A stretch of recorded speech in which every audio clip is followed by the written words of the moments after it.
Bonjour à toutes et à tous et bienvenue à ces journal. Les dates du 16 et 17 janvier 2017 continuent à faire parler d'elles. Ces flashbacks sur les manifestations commémoratives. Une messe d'action des grâces a été dite à la cathédrale du cinquantenaire. Suivez.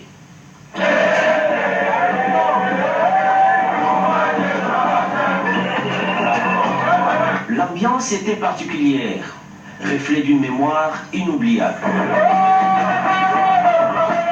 Le peuple congolais se souvient du 7 janvier 2001, date de l'assassinat de M. Laurent Désiré Kabila. À la cathédrale du centenaire protestant, lieu où le culte d'action des grâces est organisé, la mobilisation était sans pareil.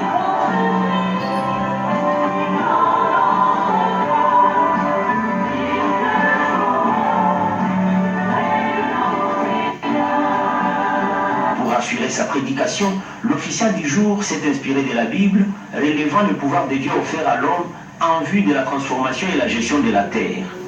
Ne jamais trahir le Congo, tiré du testament du soldat du peuple, a inspiré le pasteur Ekofo. C'était en présence du président de l'Assemblée nationale, Obenina Kunjala Njoko, représentant personnel du chef de l'État, Joseph Kabila Kabange. Il s'agit d'un rendez-vous du devoir de mémoire qui a connu la participation de personnalités tant nationales qu'internationales. Parmi elles, la première dame de la République démocratique du Congo, Marie-Olive Lembe Kabila, le président du Sénat, Léon Kengo Adondo, le membre du gouvernement, le représentant des institutions d'appui à la démocratie, les ambassadeurs et chefs de mission diplomatiques, les membres du cabinet du chef de l'État, les membres du bureau de l'Assemblée nationale et du Sénat, la famille biologique de M. Laurent Désiré Kabila. La liste n'est pas exhaustive. L'anniversaire de la mort de M. Kabila, nous retenons ce que nous pensons. Ça sera le résumé de sa pensée qui va traverser des générations et des générations de Congolais. Ce qu'il a dit. Et il nous a légué cette parole comme un testament de ne jamais trahir le Congo. Et ce que nous venons de dire nous dit justement que le Congo nous appartient. Dieu a donné la gestion du Congo à nous, Congolais. Ce n'est pas aux Américains. Ce n'est pas aux Français, ni aux Belges, ni à qui que ce soit, mais à nous, Congolais. Au nom de la famille, l'ambassadeur Théodore Mougalou, chef de la maison civile du chef de l'État, est revenu sur les révélations encore d'actualité de M. Laurent Désiré Kabila, bien avant sa mort, tout en remerciant l'assistance pour les marques de compassion. Nous sommes sûrs de ses convictions et de ses croyances en relisant son dernier message de vœux de nouvel an à la nation, dont nous citons l'extrait suivant.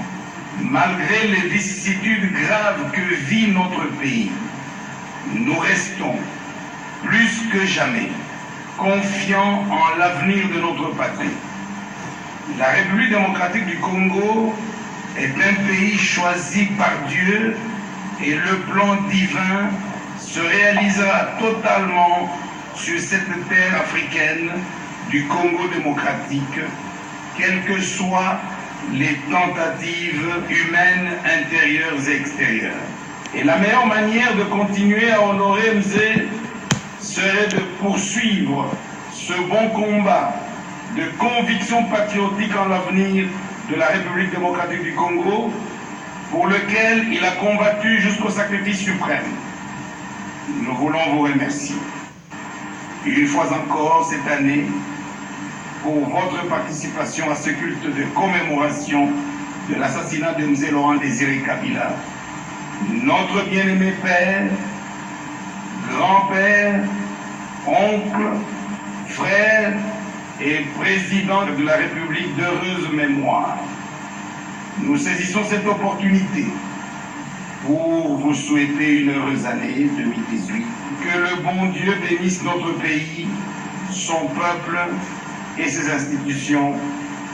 La famille vous remercie. 17 ans après, l'émotion suscitée par l'assassinat de Laurent Désiré Kabila est toujours grande. Sa vie et ses engagements sont aujourd'hui source d'inspiration pour le développement de la République démocratique du Congo. À travers ces cultes d'action des grâces, c'est donc toute la République qui a rendu un hommage mérité aux soldats du peuple. Juste après cette messe, quelques autorités du pays se sont inclinées devant le mausolée Musée Laurent Désiré Kabila et ont déposé des gerbes de fleurs. Retour en image avec Anaké Moulunda. Le 16 janvier 2018, le peuple congolais s'est souvenu une fois encore du soldat du peuple, Musée Laurent Désiré Kabila, à l'instar des années précédentes. 17 ans après l'assassinat lâche et ignoble du troisième président de la République démocratique du Congo en pleine fonction. Sa pensée et ses œuvres restent enracinées dans notre société. Et 17 ans après, les événements sont encore frais dans la mémoire des Congolais épris de paix. L'on comprend dès lors les raisons qui ont amené les Quinois à se fixer rendez-vous ce mardi 16 janvier 2018 au mausolée de LDK dans lequel repose pour l'éternité ce grand homme. Toutes ces personnes présentes sur ce site ont été mues par une seule motivation: manifester leur amour envers le défunt président qui avait tout donné pour conserver l'unité, l'intégrité du territoire national, l'indépendance de la patrie et surtout saisir des forces sur la grandeur de la nation congolaise. Couronne de fleurs à la main, les visiteurs du mausolée se sont recueillis en signe de reconnaissance pour l'œuvre immense, fruit de l'esprit patriotique de Moyo Achuma de son vivant, la philosophie qu'il a laissée comme héritage, ainsi que les credos de développement qu'il a cessé de rappeler à ses compatriotes. N'est jamais trahir le Congo et l'autoprise en charge coulée sous forme d'épitaphe que les Congolais ont retrouvé sur les colonnes qui sous-tendent le mausolée de LDK reste immortel. En foi de quoi, les personnalités qui ont pris d'assaut le site funéraire ont été nourries d'inspiration à travers des sentiments de gratitude et de fierté nationale exprimés dans un livre d'or ouvert à cette occasion. La première dame de la RDC, Marie-Olive Lembe Kabila, épouse du chef de l'État Joseph Kabila, a été l'une des personnalités nationales à déposer la couronne de fleurs et à traduire sa pensée dans le livre d'or. Il avait à ses côtés ses enfants. Le Premier ministre Chibalanzeze en a fait autant. Le chef du gouvernement était suivi d'une frange des ministres de la RDC pour le même cérémonial.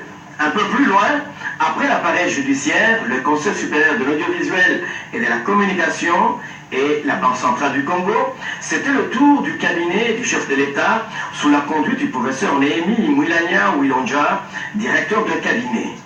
Dans sa suite se trouvaient les conseillers principaux, les conseillers, les assistants et les directeurs des différents services de la présidence de la République. Sans restriction aucune, l'occasion était offerte à tout le monde de déposer une gerbe de fleurs et de contourner le caveau en verre sous le regard du protocole d'État. Les idéaux prônés par les tout premiers ministres de la RDC, Patrice Emery Lumumba, continuent de retentir dans les oreilles des Congolais 57 ans après sa disparition. Devoir de mémoire, une messe d'action de grâce à la paroisse Notre-Dame du Congo, suivie du recueillement devant la stèle érigée en son honneur, a été organisée. Regardez.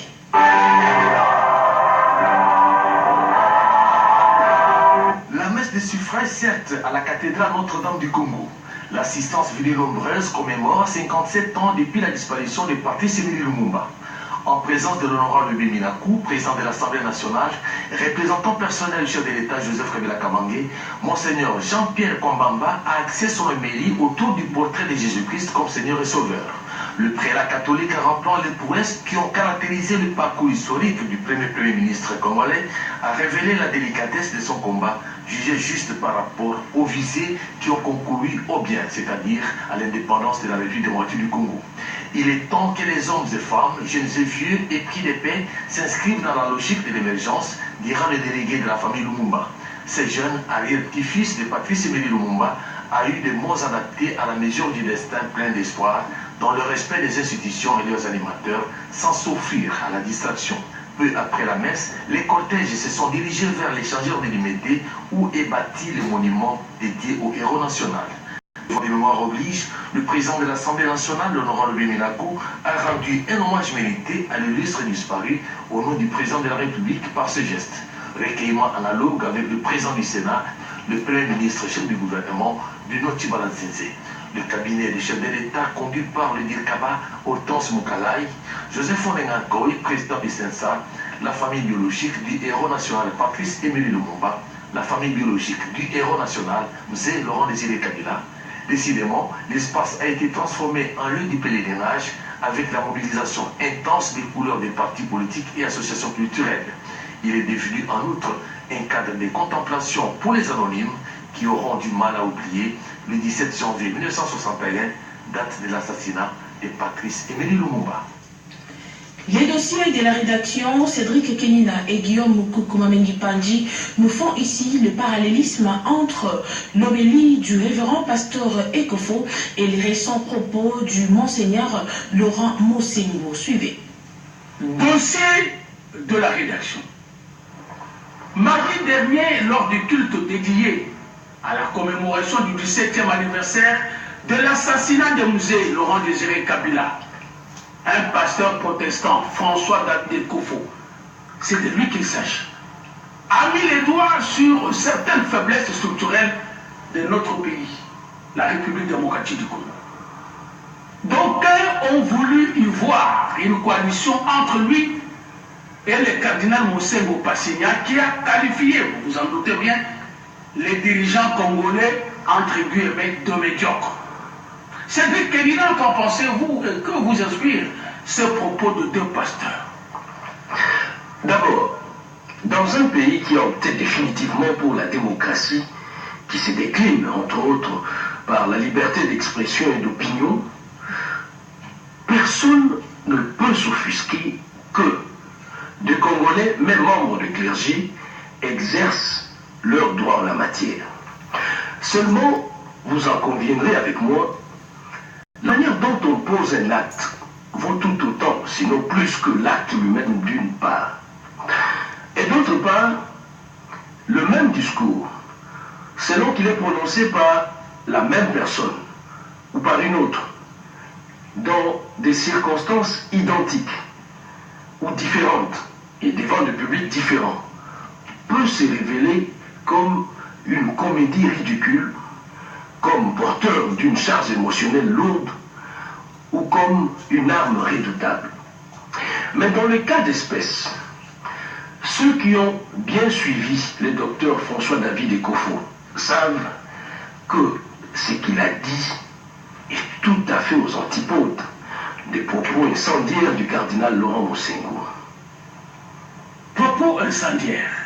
Mais avant de poursuivre, Cédric, dites-nous, qu'est-ce qui pose problème à l'occurrence? Pourquoi les réseaux sociaux se sont-ils enflammés pour décorer un parallélisme qui, selon vous, n'existe donc pas entre les deux discours? Contrairement aux commentateurs politiquement motivés de certains réseaux sociaux qui ont voulu voir dans le pasteur Ekofo un autre Mosengo, il n'y a pas du tout de parallélisme à établir entre les deux discours. En effet, Guillaume Sylvestre Moukoukoumamengi Pandji, à la différence du cardinal dont la rhétorique cousue d'anathème était belliqueuse et incitait les Congolais à la division et à la haine contre le pouvoir établi, le pasteur Ekofo, dont on ne peut que saluer l'honnêteté intellectuelle et la lucidité, a plutôt, en écho au discours d'Mzee, exhorté ses compatriotes à une ambition collective affirmée pour ensemble léguer aux générations futures un pays uni, fort et prospère.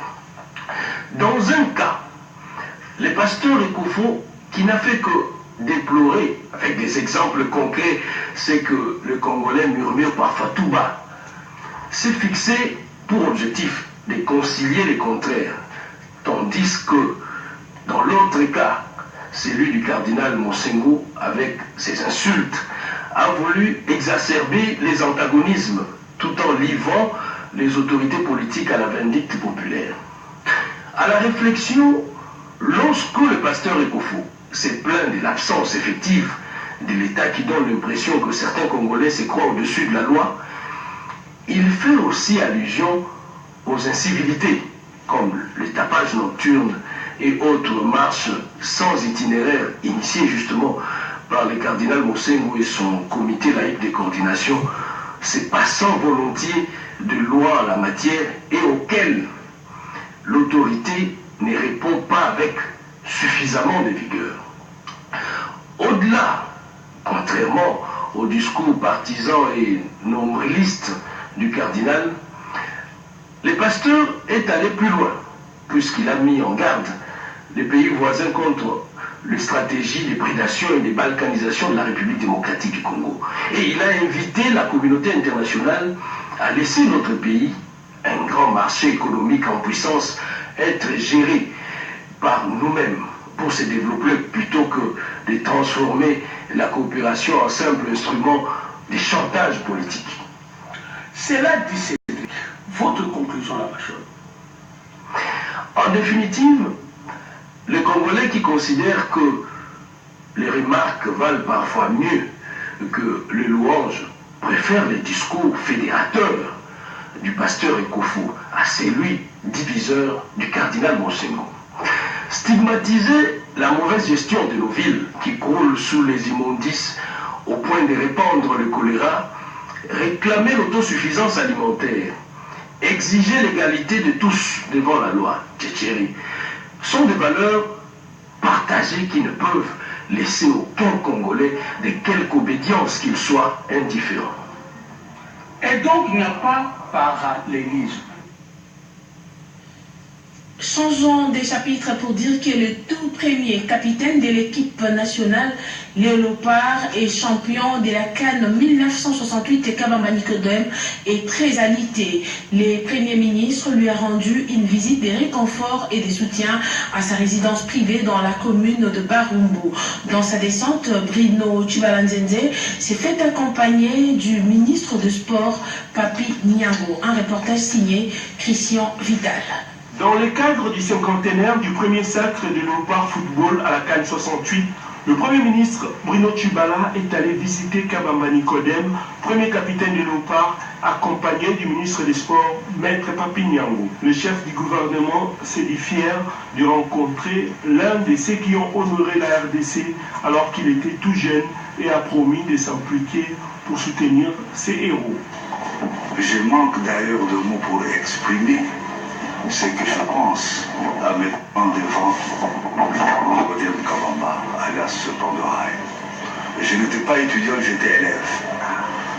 Et comme tous les jeunes de l'époque, nous avons été émerveillés. C'est grâce à Kabamba et à ses coéquipiers que le Congo, à RDC, une grande nation de football, nous avions imposé notre puissance à l'ensemble de l'Afrique. Que ces héros de la patrie ne peuvent pas se sentir délaissés, ne peuvent pas se sentir abandonnés. Et je prie la résolution de m'impliquer pour que ces problèmes soient résolus. Et dans le meilleur délai, on va faire en sorte que Kabamba et les autres léopards qui sont en copie se sentent soutenus, se sentent assistés par l'ensemble de la RDC. Kabamba Nicodème s'est réjoui de la présence de ces deux membres du gouvernement. Très heureux encore d'avoir un premier ministre qui vient me voir et le félicite de l'effort que j'avais fourni pendant mon jeune âge. Je lui remercie de tout cœur. Tout cœur. C'est donc une initiative à encourager car ceux qui ont honoré la République doivent bénéficier d'une reconnaissance nationale. Parmi les partis politiques qui prônent le nationalisme lumumbiste figure la Convention de Congolais Unis CCI, parti cher au ministre de la Communication et Médias Lambert Mende Omalanga. Cette formation politique a choisi la date du 17 janvier pour tenir une matinée politique sur le combat de Lumumba. Regardez. Entrer dans le giron des immortels, héros national, le Congolais Patrice Emery Lumumba, premier ministre du Congo indépendant. L'homme, notre maître, l'homme, notre visionnaire, notre inspirateur, assassiné le 17 janvier 1961, a obligé toute la nation de mémoire de se souvenir de lui et de ses compatriotes d'infortune qui portaient pourtant l'espoir de tout un peuple. 57 ans après son assassinat, Patrice Emery Lumumba reste heureusement vivant, unanimement respecté, unanimement le modèle d'un développement de la République démocratique du Congo. En plus des activités organisées par des structures, par des organisations, mais aussi par le gouvernement, en ce 57e anniversaire de son assassinat, voici la matinée politique qui a marqué le temps. Organisée par le parti politique Convention des Congolais Unis, avec pour thème 57 ans après la mort de Patrice Emery Lumumba. Le patrimoine. Lambert Mende Omalanga a dit Patrice Emery Lumumba, l'homme politique, le leader congolais, le défenseur d'une toute une nation. L'homme sur qui on a fondé mensonges, complots, cabales, le désignant même comme l'ennemi public par les colonisateurs et leurs complices. Voici qu'éclosent à nouveau les mêmes pratiques ignobles, emballées dans la même rhétorique sophiste, paternaliste et méprisante, qui faisait passer Patrice Lumumba pour un dangereux communiste à détruire absolument, et définissait cette doctrine politique, le communisme, par des véritables légendes terrifiantes. Communiste, ça veut dire votre femme c'est la femme de tout le monde, votre vélo c'est le vélo de tout le monde, votre nourriture à table, n'importe quel passant peut venir manger cette nourriture. C'est comme ça qu'ils ont essayé de salir Lumumba. Et j'ai été étonné aujourd'hui de voir en la cathédrale Notre-Dame les mêmes entonner des prières pour Patrice Lumumba. C'est un comble, mensongèrement, comme ils sont en train de raconter n'importe quoi aujourd'hui sur le chef de notre majorité, Joseph Kabila Kabange. L'orateur Lambert Mende Omalanga a inscrit la lutte pour l'indépendance, le malheur d'être l'intellectuel, le malheur d'être déterminé d'instruire et d'asseoir tout un développement pour son pays. Si seulement si l'assassinat n'était pas intervenu en 1961. Haï hier par les colonisateurs et tous les complices, ironie du sort, anoblis aujourd'hui par les mêmes assassins et par les mêmes traîtres. Le vice-ministre du budget, Magui Rwakabuba, elle était en mission officielle dans la partie est du pays. Sur place, elle a visité les différents postes frontaliers dans cette partie du pays. Mission officielle à Goma, au Nord Kivu, Madame le vice-ministre du budget, Magui Rwakabuba, a procédé ce jeudi à la visite des bâtiments en construction pouvant désormais abriter les services transfrontaliers à la frontière congolo-rwandaise. Ces ouvrages confiés par le bailleur de fonds BAFET dans le cadre de faciliter les relations transfrontalières entre la RDC et le Rwanda n'attendent que l'inauguration. Mais les services des douanes y sont opérationnels déjà. Occasion pour Magui Rwakabuba de se rendre compte du climat de travail des services habilités à œuvrer à la douane, c'est notamment la DGDA, le DGM, l'OCC et le service d'hygiène. La vice-ministre nationale du budget, accompagnée le vice-gouverneur Fédéral Tiroir, a eu une réunion d'échange avec les responsables de régie opérant à la douane en vue de recevoir les doléances de la base et de canaliser au niveau du gouvernement central pour une bonne gouvernance. Souci majeur du chef de l'État Joseph Kabila, précise-t-elle. D'abord, moi je suis satisfaite, je suis impressionné de cette infrastructure. C'est dans le but justement d'améliorer les services de la douane, donc DGM, DGDA, police de frontières, etc. Pour que l'assiette de l'État puisse améliorer. Et ça passe par le service. Ça passe aussi par le renforcement des capacités de nos agents ici, parce qu'ils doivent travailler dans des bonnes conditions depuis l'entrepôt, déjà, j'ai vu le laboratoire de l'OCC. Bref, c'est un joyau à préserver. Le vice-ministre du budget retient une noble satisfaction à la fin de sa visite. La Banque mondiale vient en aide à la province du Tanganyika dans le cadre de la mobilisation des recettes locales dans cette province. Elle vient de doter cette province d'un lot important de motos. Et dans ces mêmes reportages, vous suivrez également les activités réalisées dans la province de la Chouapa et celle du Maniema.